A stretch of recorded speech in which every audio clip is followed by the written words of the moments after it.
Halo, ini dengan Buce. Saat ini jam 12.30, hari Sabtu, Oktober tanggal 20 di Los Angeles. Saya kira saat ini jam 2 pagi pada tanggal 21 Oktober, hari Minggu di Indonesia. Ya. Hari ini saya mau cerita sedikit apa yang saya lihat yang terjadi di masyarakat. Rupanya lagi ribut nih ya di WhatsApp, lagi seru ya dengan berita-berita. Saya juga bangun pagi-pagi hari ini jam 4 pagi, ngecek siapa nih calonnya Prabowo. Masih kita belum tahu apakah Erick Thohir atau Gibran. Ya. Tapi ada satu hal yang saya mau bicarakan. Ternyata dari semuanya ini saya melihat ada benarnya juga ya. Ada satu peribahasa yang berkata alangkah tipisnya antara cinta dan benci. Nah, gitu. Kebetulan saya melihat juga waktu itu Ahok. Wah, waktu Ahok pada waktu awal-awalnya itu, kayaknya tuh Ahok itu sudah seperti malaikat, sudah seperti dewa, ya. Kata-katanya dikutip, apanya semua, wah, wah, Ahoknya luar biasa. Saya melihat betul di kalangan masyarakat, di kalangan ibu-ibu, sangat mengagumi Ahok. Bunga-bunga, begitu ada apa, bunga-bunga dikirim ke sana sampai jalanan penuh dengan bunga gitu loh. Ada apa begitu aku masuk penjara pakai pada semua pak kita termasuk idealnya kita bakar lilin apa semua concern gitu lah. Tapi ketika dia menikah dengan Puput langsung serut dari benci dari cinta menjadi benci. Saya melihat orang-orang wah pokoknya wah gue tidak mau lihat aku lagi lah apaan tuh munafik apalah gitu. Saya kaget, wow, orang bisa berubah ya, berubah banget, bisa dari benci, cinta bisa menjadi benci begitu. Begitu pula dengan Pak Jokowi. Hmm. Di sini ini ada namanya, ada macam-macam lah, ada Rejo, ada EB apa AB1, ada apa itu jadi adalah wakil-wakil tokoh masyarakat di seluruh state yang menjadi apa pencintanya, pendukungnya Jokowi. Wah, beliau dipuji-puji dengan gunung pujian dengan bunga-bunga dengan wah tapi memang kenyataannya bahwa memang Indonesia maju dengan dia punya ini langkah-langkah beliau di langkah internasional betapa beliau dihormati di sini dihormati yang saya lihat teman-teman ngomong wah hebat Jokowi ya semua wah Papua jadi bagus nih dia perhatikan kita di NTT dia apalagi bangun IKN wah kita ini semua kayaknya semua memuji-muji Jokowi tapi 2-3 hari ini begitu Gibran begitu MK memutuskan uh, apa bahwa calon boleh apa umur untuk jadi wakil presiden diturunkan, wah langsung saya melihat langsung berbalik, terutama saya biasa lihat di WhatsApp namanya USA for Ganjar.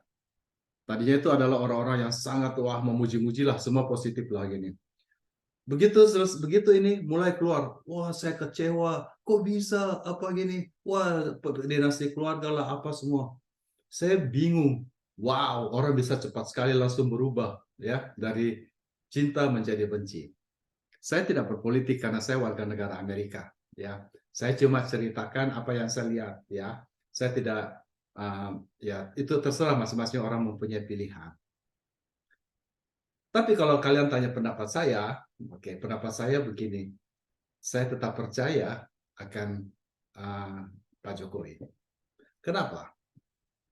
Banyak hal kita, terutama pada waktu Ahok, kenapa Ahok kawin dengan Puput, apa, segi dari ini, wah dari segi Alkitab itu melanggar apalah semua, betul juga, betul tidak salah gitu loh.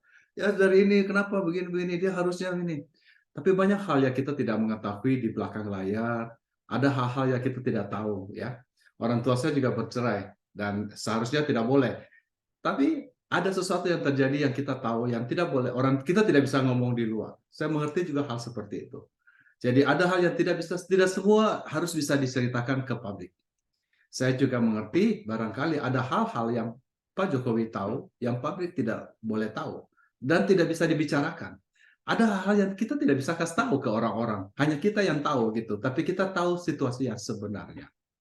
saya percaya Jokowi kalaupun andaikan Gibran menjadi calon daripada Prabowo, tentu ada alasan tertentu. Apakah itu? Kita tidak tahu. Kita cuma bisa menduga-duga. Gitu. Kalau saya punya dugaan sih, tentu karena yang menjadi titik fokus adalah IKN, gitu ya. Saya kalau ditanya pribadi, Pak Buce sendiri gimana? Of course, saya suka sekali sama pribadi daripada cara pendekatan dari Ganjar. Menurut saya orang itu sangat komunikatif, bisa ngomong sama orang kecil, bahasanya enak, kita comfortable. Berbeda dengan Pak Prabowo terus terang. Ya, walaupun Anies juga bisa, cuma karena jejak rekor dari Pak Anies ada bukan begitu baik, jadi ya sudahlah. Tapi cuma mungkin barangkali ya ada pihak ketiga, yaitu pihak kita langsung ini aja mungkin dari pimpinan dari PDIP yang mungkin kurang simpatik dan ada dirasa terlalu menekan. Itulah yang akan dirasa akan merugikan barangkali dengan adanya IKN ini.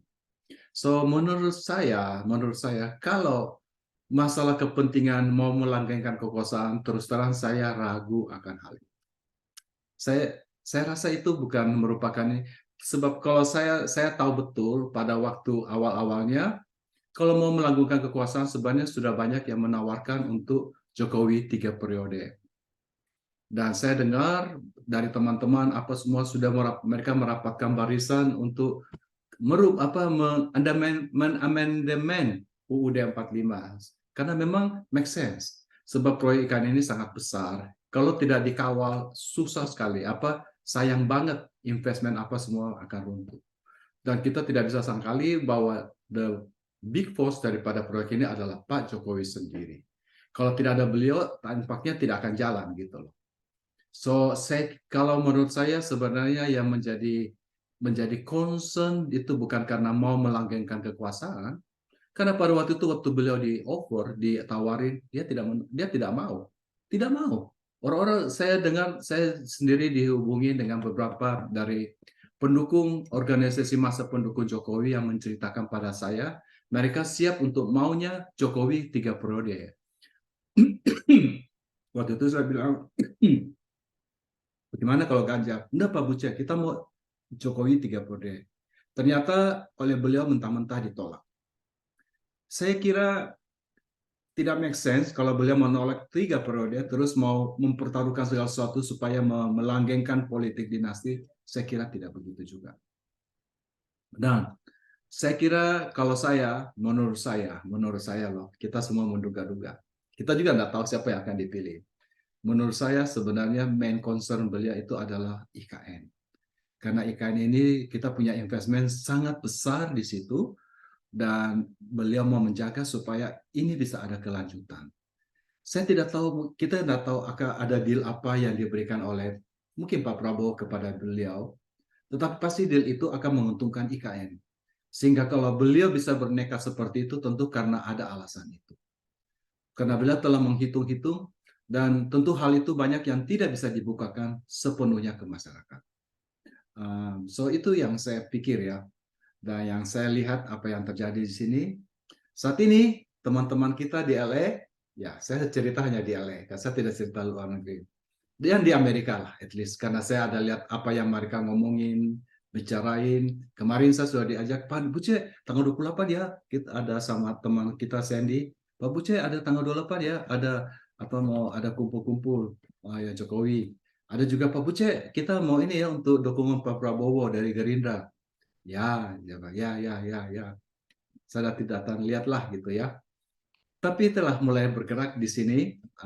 Juga kemarin saya juga kebetulan Pak Wamen, yaitu Pak Jerry Sambuaga yang adalah ketua umum dari AMPI, ada KLE, dan approach saya untuk menjadi ketua dari Dewan Pembina untuk AMPI di luar negeri. Tapi saya tolak karena saya pikir saya di tengah aja, jadi saya ini. Tapi kemudian saya berbalik pikiran karena saya melihat bukan apa-apa, saya melihat oh ini AMPI ini banyak anak-anak Permias yang juga kebetulan turunan Tionghoa yang saya happy sekali bahwa mereka mau terlibat di dalam politik Indonesia dan memikirkan Indonesia. Karena banyak anak-anak Permias ini hampir semua yang saya tanya tidak mendaftar pemilu.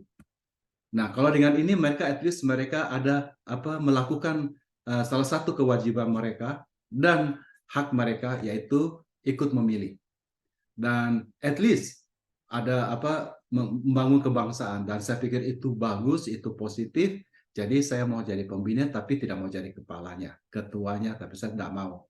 Saya hanya jadi pembina biasa dan saya welcome mereka di rumah saya untuk mau bertemu. Saya harapkan mereka yang mungkin karena banyak sekolah di luar pakai bahasa Inggris dengan pendidikan kurikulum luar negeri, banyak yang kebangsaannya hampir tidak ada. Mungkin ada yang tidak sampai hafal Pancasila atau apa. Dan saya pengen sekali untuk bisa membagikan itu. Kebetulan saya hafal juga pembukaan undang-undang UUD 45, Pancasila, dan semua, dan apa yang jadi struktur di negara kita dibanding Amerika. Saya pengen cerita itu ke mereka. Dan jadi saya menyambut baik, saya mau jadi pembina, ya.